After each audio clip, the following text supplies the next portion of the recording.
हाय, मैं निशान सर।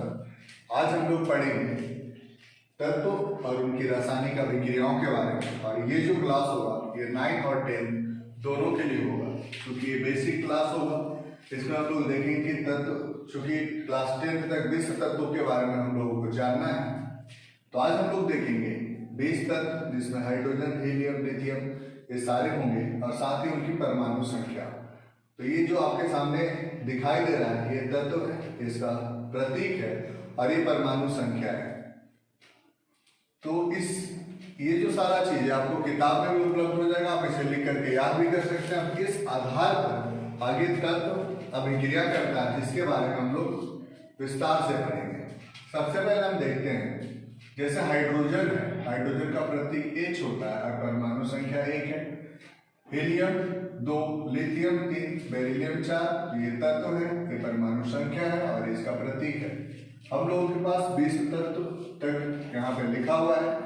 अब हम ये जानेंगे कि जो तत्व के साथ जो परमाणु संख्या है, मतलब इलेक्ट्रॉन की जो संख्या है, उसका वितरण हम अलग अलग कक्ष में कैसे करेंगे। कक्ष बहुत सारे होते हैं, K, L, M, N, 1, 2, 3, 4 बहुत सारे होते हैं, लेकिन 4 कक्ष के बारे में हम लोग अध्ययन करेंगे। जैसे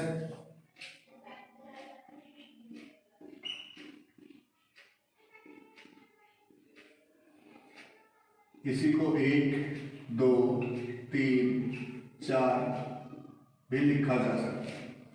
अब जानना ये है कि इस कोष में इलेक्ट्रॉन का वितरण किस आधार पर करते हैं। तो इसके लिए एक फॉर्मूला होता है जिसको हम 2n² के नाम से जानते हैं। इसमें होता क्या है, n जो है, n में मतलब कोष की संख्या, जैसे K, L, M, N 4 कोष है, और n में अगर हम 3 लिखते हैं मतलब तीसरे कोष के लिए इलेक्ट्रॉन की संख्या निकाल रहे हैं। अगर n की जगह पे 1 लिखते हैं तो पहले कोष के लिए इलेक्ट्रॉन की संख्या हम क्या करेंगे, देखते हैं। सबसे पहले कोष के लिए 2n² है, तो 2 into n² मतलब 1 का स्क्वायर इक्वल टू 2। तो पहले कोष में अधिकतम इलेक्ट्रॉन की संख्या 2 होगी। अब अगर दूसरे कोष का हम बात करें तो n के जगह पर हम 2 रखेंगे, तो 2 into n² मीन्स 2 का स्क्वायर, तो 2 into 2 इक्वल टू 8, अर्थात L कोष में अधिकतम इलेक्ट्रॉन की संख्या 8 होगी। अब तीसरे कोष का बात करते हैं, तो तीसरे कोष में n का स्क्वायर मतलब 3 का स्क्वायर, चूंकि तीसरा कोष है, तो 3 into 3 इक्वल टू 18। तो तीसरे कोष में अधिकतम इलेक्ट्रॉन की संख्या 18। उसी प्रकार से चौथे कोष में n का स्क्वायर मतलब 4 का स्क्वायर, तो 32। मतलब 4 कोष में हम इलेक्ट्रॉन ऐसे वितरित कर सकते हैं। पहला कोष में अधिकतम 2, दूसरे कोष में 8, तीसरे में 18, चौथे में 32, यह अधिकतम है। चूंकि 20 तत्व के बारे में हमें जानकारी प्राप्त करना है, इसलिए अगर पहला कोष में हम 2 रखें और बाकी सब में 8 भी रखेंगे तो उस कोष को भरा हुआ मान लिया जाता है। तो इसी आधार पर हम लोग तत्व का जो इलेक्ट्रॉन है उसका वितरण करेंगे 2, 8, 8, 8 के आधार पर। अब हम आते हैं हाइड्रोजन में।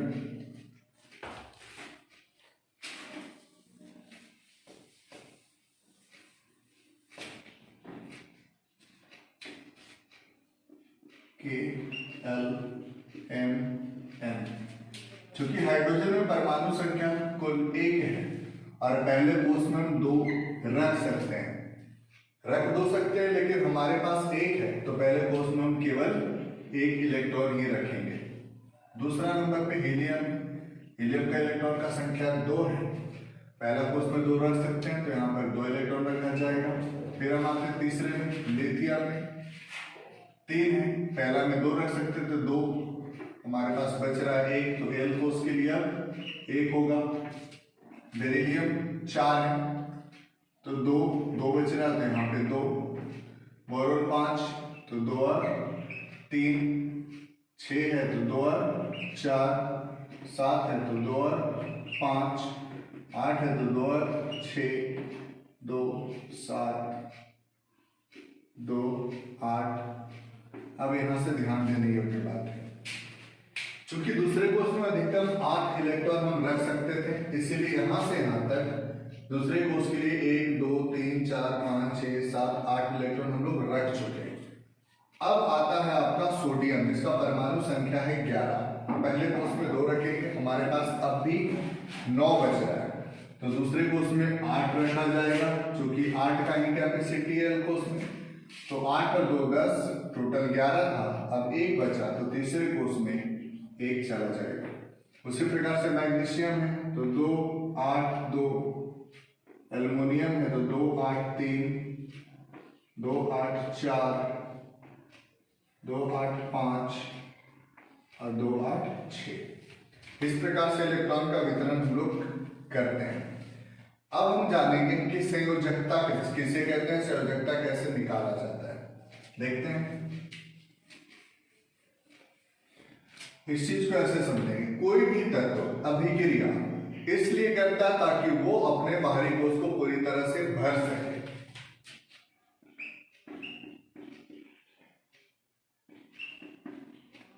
मतलब जैसे अगर हम नियॉन को लें तो कुल संख्या 10 है, पहले कोष में 2 और 8, तो 2 और 8 हम लोग जानते हैं कि पहला कोष में अधिकतम 2 रख सकते हैं, दूसरा कोष में अधिकतम 8 रख सकते हैं, अर्थात इसका पहला और दूसरा दोनों कोष भरा हुआ है, मतलब नियॉन अभिक्रिया नहीं करेगा, नियॉन एक निष्क्रिय गैस होगा। हम सोडियम क्या है, सोडियम कुल परमाणु संख्या होता है 11, तो पहला में 2, दूसरा में 8, 8 और 2 10, 1 बच रहा है, तो तीसरे कोष में 1 होना चाहिए था 8, लेकिन है 1, अर्थात ये अभिक्रिया करेगा।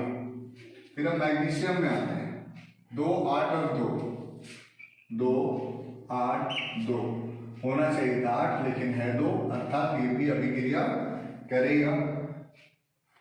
अब सल्फर में आते हैं, 16 है तो 2 8 6, तीसरे कोष में होना चाहिए था 8, यहाँ पे है 6, मतलब ये भी अभिक्रिया करेगा। तो अभिक्रिया करने के लिए कितना इलेक्ट्रॉन लेने या देने की आवश्यकता है, अब उसे समझेंगे। मूलतः अगर किसी तत्व के बाहरी कोष में इलेक्ट्रॉन की संख्या 4 से कम है तो वो इलेक्ट्रॉन त्यागेगा, और किसी तत्व में इलेक्ट्रॉन की संख्या 4 से अधिक है बाहरी कोष में तो वो इलेक्ट्रॉन ग्रहण करेगा। और अगर कोई तत्व ऐसा है जिसका 4 है तो अधिकतर बार वो इलेक्ट्रॉन दे भी सकता है और ले भी सकता है, मीन्स साझेदारी करके भी वो यौगिक का निर्माण करता है। हम देखेंगे कि कौन त्यागेगा और कौन लेगा।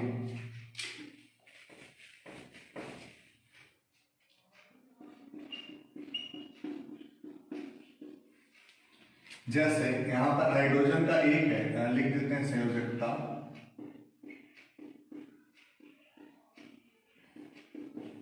हाइड्रोजन का 1 है, के कोष में होना चाहिए था 2, लेकिन है यहाँ पर 1, अर्थात इस तत्व को 1 इलेक्ट्रॉन और लेने की आवश्यकता होगी, मतलब हाइड्रोजन का संयोजकता 1 होगा। हीलियम का 2 है, पहला कोष में मीन्स के कोष में, और के कोष में कुल 2 ही होना चाहिए, अर्थात इसका संयोजकता 0 हो जाएगा। क्यों? क्योंकि इसे ना तो कोई इलेक्ट्रॉन लेने का जरूरत है, ना तो कोई इलेक्ट्रॉन देने का जरूरत है। पहले कोष में 2 होना चाहिए था, 2 है, अर्थात यह अभिक्रिया नहीं करेगा। फिर आते हैं लिथियम में, पहला कोष में 2 है, दूसरे कोष में 1 है। अब यहाँ पर सिचुएशन ये है कि दूसरे कोष में होना चाहिए था 8, लेकिन है 1। अब यहाँ पर हम ये देखेंगे कि इसके लिए 7 इलेक्ट्रॉन लेना आसान है, मतलब इस कोष को भरने के लिए 1 है, अगर 8 करना है तो 2 ऑप्शन है हमारे पास। पहला ऑप्शन कि 7 इलेक्ट्रॉन हम कहीं से ले लें तो 8 हो जाए। दूसरा ऑप्शन है कि अगर हम 1 इलेक्ट्रॉन किसी को दे देते हैं, 1 इलेक्ट्रॉन किसी को दे देते हैं तो मेरा अंतिम कोष के कोष होगा, के कोष में 2 चाहिए था, 2 है, तो हमारे पास 2 ऑप्शन है, या तो 7 इलेक्ट्रॉन लेंगे या तो एक इलेक्ट्रॉन किसी को दे देंगे। तो जो आसान होगा उस प्रक्रिया को हम करेंगे। तो यहाँ पर हमारे लिए 7 इलेक्ट्रॉन लेने से बेहतर है कि 1 इलेक्ट्रॉन किसी को दे दिया जाए, अर्थात यहाँ पर लिथियम का संयोजकता हो जाएगा 1। उसी प्रकार से यहाँ पर बेरिलियम, तो दूसरे कोष में 2 इलेक्ट्रॉन है, होना चाहिए था 8, अर्थात ये 6 लेकर के भी बाहरी कोष को भर सकता है, 2 दे करके ही भर सकता है। लेकिन इसके लिए इजी होगा 2 इलेक्ट्रॉन दे देना, अर्थात इसका संयोजकता हो जाएगा 2। उसी प्रकार से बोरॉन है, होना चाहिए था 8, हमारे पास है 3, या तो 5 ले सकते हैं या तो 3 दे सकते हैं। तो यहाँ पर 3 इलेक्ट्रॉन दे करके इसका संयोजकता 3 होगा। यहाँ 4 है तो इसका संयोजकता 4, यहाँ 5 है, दूसरे कोष में होना चाहिए था 8, हमारे पास 5 है। 8 पूरा करने के लिए या तो 3 ले सकते हैं या तो 5 दे सकते हैं। हमारे लिए इजी होगा 3 इलेक्ट्रॉन को ग्रहण करना, अर्थात इसका संयोजकता हो जाएगा 3। यहाँ पर 6 है, या तो 2 लेंगे या तो 6 दे देंगे, तो इजी होगा 2 ले लेना। यहाँ पर है 7, यहाँ भी या तो 1 लेंगे या तो 7 देंगे, तो इजी हो जाएगा 1 ले लेना, अर्थात इस प्रकार से हमारा संयोजकता प्राप्त होता है। एक दो और देख लेते हैं, जैसे सल्फर 2, 8 और 6 इलेक्ट्रॉन, बाहरी कोष में 6 है और इसका बाहरी कोष KLM तीसरा कोष है। तीसरा कोष में इलेक्ट्रॉन का संख्या होना चाहिए 8, यहाँ पर है 6, अर्थात या तो 2 इलेक्ट्रॉन ये लेगा या तो 6 इलेक्ट्रॉन देगा। इसके लिए इजी होगा 2 इलेक्ट्रॉन लेना, अर्थात ये 2 इलेक्ट्रॉन लेगा और इसका संयोजकता हो जाएगा 2। एक और तत्व को देख लेते हैं, एल्युमिनियम। एल्युमिनियम का कुल परमाणु संख्या 13, अर्थात इलेक्ट्रॉन का संख्या 13। KLM 3 कोष है, तीसरे कोष में होना चाहिए था 8 इलेक्ट्रॉन, यहाँ पर है 3 इलेक्ट्रॉन। ये क्या करेगा, या तो 5 इलेक्ट्रॉन लेगा या तो 3 इलेक्ट्रॉन किसी को देगा। इसके लिए इजी होगा 5 लेने की अपेक्षा 3 किसी को दे देना, अर्थात इसका संयोजकता होगा 3। तो अब हम लोग संयोजकता निकालने सीख चुके हैं। अब हम देखेंगे इस संयोजकता के आधार पर कोई तत्व कैसे अभिक्रिया करता है। जैसे अगर हम बात करें एल्युमिनियम क्लोराइड, एल्युमिनियम क्लोराइड, तो हम सभी जानते हैं कि एल्युमिनियम का रासायनिक सूत्र Al होता है और एल्युमिनियम क्लोराइड बनाने के लिए एल्युमिनियम को क्लोरीन से अभिक्रिया करना पड़ेगा और क्लोरीन का रासायनिक सूत्र होता है Cl। एल्युमिनियम का परमाणु संख्या हमने देखा 13 होता है, लिख देंगे 13। क्लोरीन का हम जानते हैं परमाणु संख्या 17 होता है, लिख देंगे 17। अब इसे हम KLMN कोष में बांटेंगे, देखते हैं KLMN।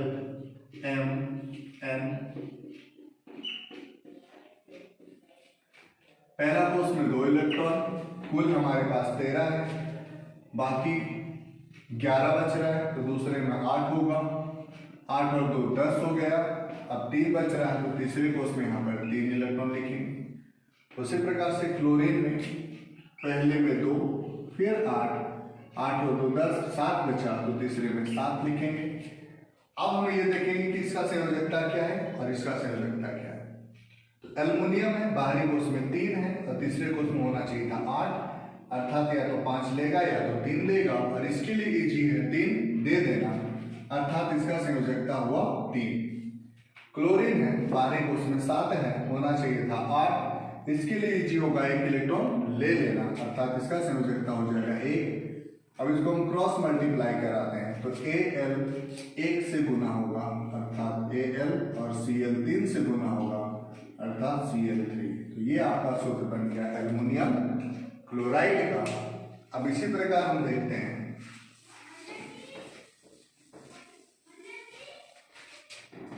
Magnesium oxide. Magnesium oxide बनाने के लिए मैग्नीशियम और ऑक्सीजन का विक्रिया होगा। मैग्नीशियम में होता है 12, इसमें होता है आपका 8, 3 कोष में बांटेंगे तो 2, 8, 2 KLM 2 और 6। अब यहाँ पे क्या होगा, 2, 8, 2, अर्थात इसका संयोजकता हो गया 2। यहाँ पर 6 है, इसका भी संयोजकता हो जाएगा 2, चूंकि ये 2 इलेक्ट्रॉन लेगा और ये 2 इलेक्ट्रॉन देगा। क्रॉस मल्टीप्लाई करेंगे तो 2 और 2 कैंसिल हो जाएगा और बन जाएगा MgO। ये हो जाएगा मैग्नीशियम ऑक्साइड का सूत्र। अब हम लोग इसे इलेक्ट्रॉन स्थानांतरण के द्वारा बना करके देखेंगे। इलेक्ट्रॉन स्थानांतरण क्या होता है बताएंगे।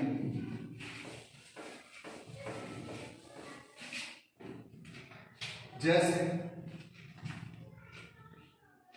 कैल्शियम क्लोराइड लेते हैं, कैल्शियम क्लोराइड मतलब कैल्शियम और chlorine.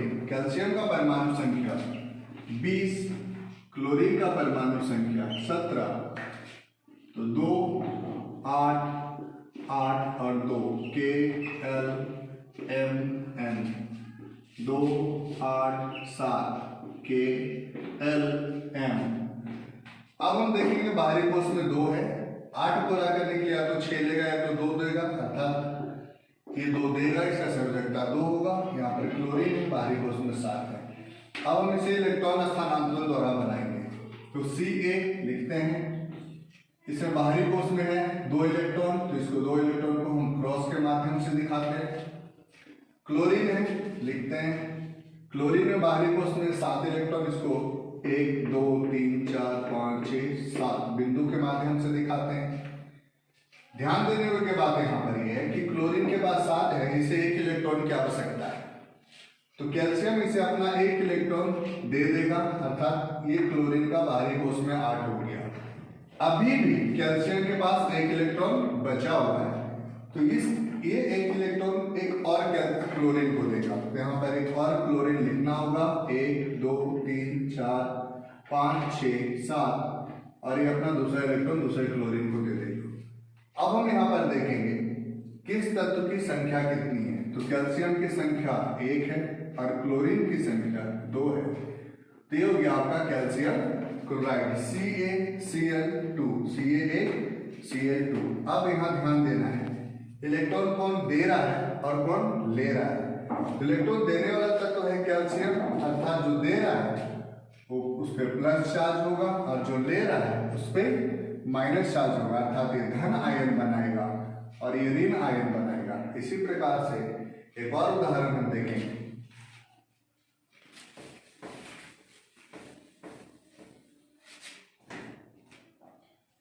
Aluminium oxide, aluminium oxygen 13 है, यहाँ पर 8 है, तो 2 8 3 2 और 6। एल्युमिनियम के बाहरी कोष में 3 इलेक्ट्रॉन और ऑक्सीजन के बाहरी कोष में है आपका 1 2 3 4 5 6 इलेक्ट्रॉन।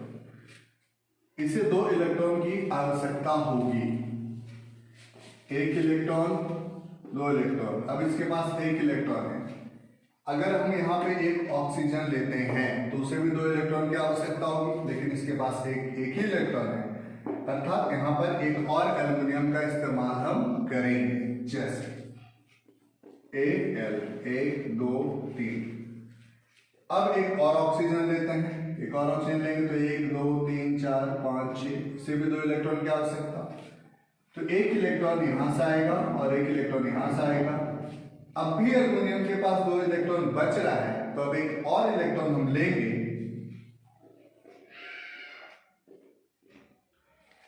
अब इसे 2 इलेक्ट्रॉन की आवश्यकता, तो ये एल्युमिनियम अपना दोनों इलेक्ट्रॉन इस ऑक्सीजन को दे देगा। अब हम यहाँ पे काउंट करेंगे कुल एल्युमिनियम की संख्या 2, तो Al2, कुल ऑक्सीजन की संख्या 3, तो O3, चूंकि एल्युमिनियम इलेक्ट्रॉन दे रहा है अर्थात यहाँ पर प्लस चार्ज होगा, और ऑक्सीजन इलेक्ट्रॉन ले रहा है अर्थात यहाँ पर माइनस चार्ज होगा। यहाँ पर एक बात और जान दें कि हमेशा ही अगर कोई धातु है तो उस पर प्लस चार्ज होगा, अगर कोई अधातु है उस पर माइनस चार्ज होगा। मतलब धातु हमेशा इलेक्ट्रॉन दूसरे को देगा और अधातु हमेशा इलेक्ट्रॉन दूसरे से लेगा। तो ये जो क्लास था आज केमिस्ट्री का बेसिक क्लास था, जो क्लास 9 और 10 दोनों के लिए था।